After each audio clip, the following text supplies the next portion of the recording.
The recent global university ranking of Nigerian universities has elicited reactions from across the nation. Beyond impacting university reputation, rankings now play such a huge role in determining the choices of tertiary institutions by current and potential students, while shaping opinions of parents, employers, and also government about the quality of the schools. Now let's discuss this development with Professor Anthony Kila, Director at Commonwealth Institute of Advanced and Professional Studies. He joins me here in the studio, well, over Zoom, to talk about this. Professor, you're welcome. Thank you very much for joining. I was elated to find out that you would be joining us for this conversation.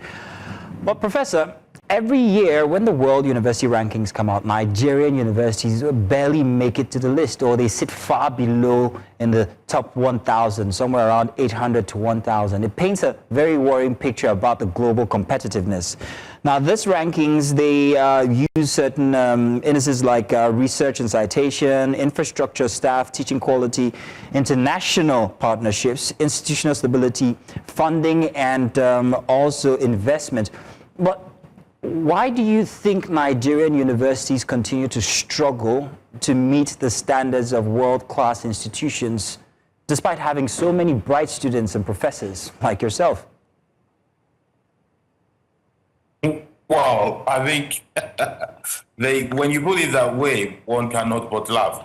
There are two shocking things for me. Number one is that from the state of things in Nigeria, one would be surprised. I was surprised that we even made it up to, about 600 in the list. I say it because there are 36 states in Nigeria. There is a federal government, and I dare say that if you look at the children of those people in government, you struggle to find many of them studying in Nigerian universities.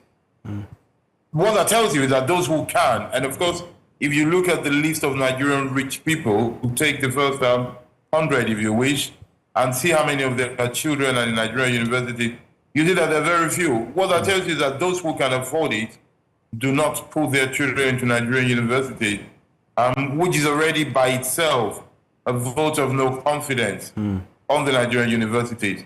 But on the other side, I chuckled when I see it. I read the Times report, and when they were congratulating Nigerian African countries for moving from 10 to 50 or something like that, for having more presence, very patronizing. It shows you how little they expect of us.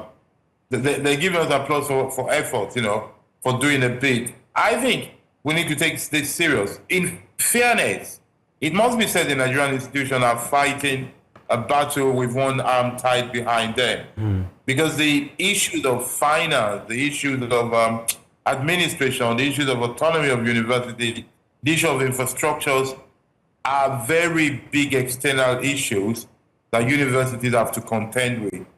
I must say also that I think, though understanding their conditions, I think our university leaders, our academic leaders and administrators are not doing enough to tackle the issue of being low ranked. There has to be a deliberate approach to improve ranking, and that is not there for many reasons. And that is why, to circle back to your question, the reason why we're where we are is that there is no deliberate approach to take us away from where we are. Would this approach, if we were to have it, be funding? Because some argue that the problem is not intelligence or talent, but it's investment, that government budgets prioritize quantity over quality. In our report there, we also mentioned that we want more universities, it would seem, instead of investing in what we have now. So do you believe that the issue is simply poor funding, or is it more about how existing funds are being managed and prioritized within the existing university ecosystem?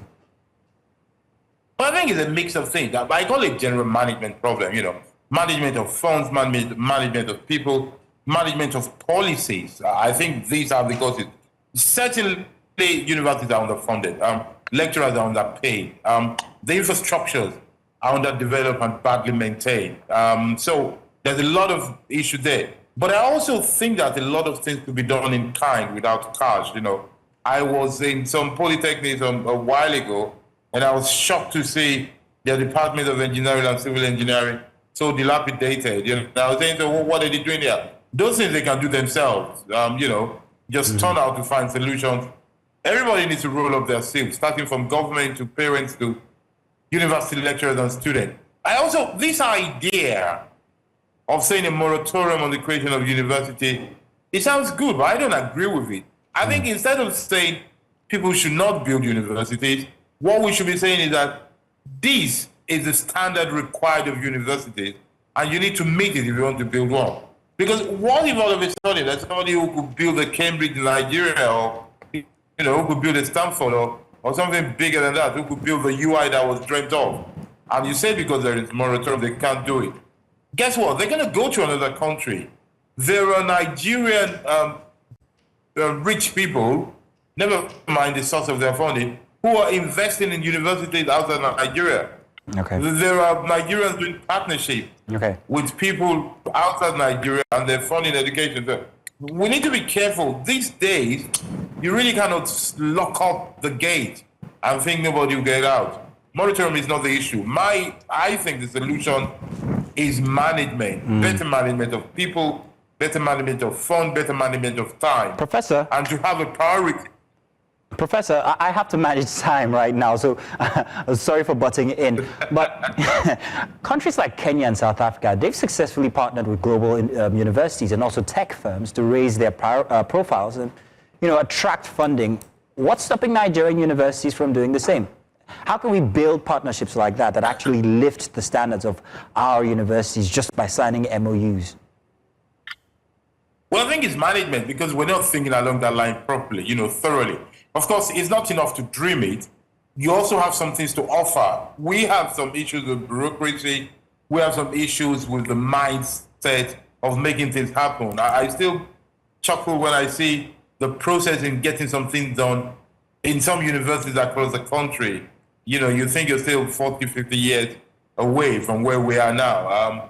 Those things do not help. That is why I argue that what we need is a deliberate, holistic approach to saying we want our institution to be of world class. We have to think of how do we manage a world class institution. And it is not enough to be a professor, to be a university leader, I must say.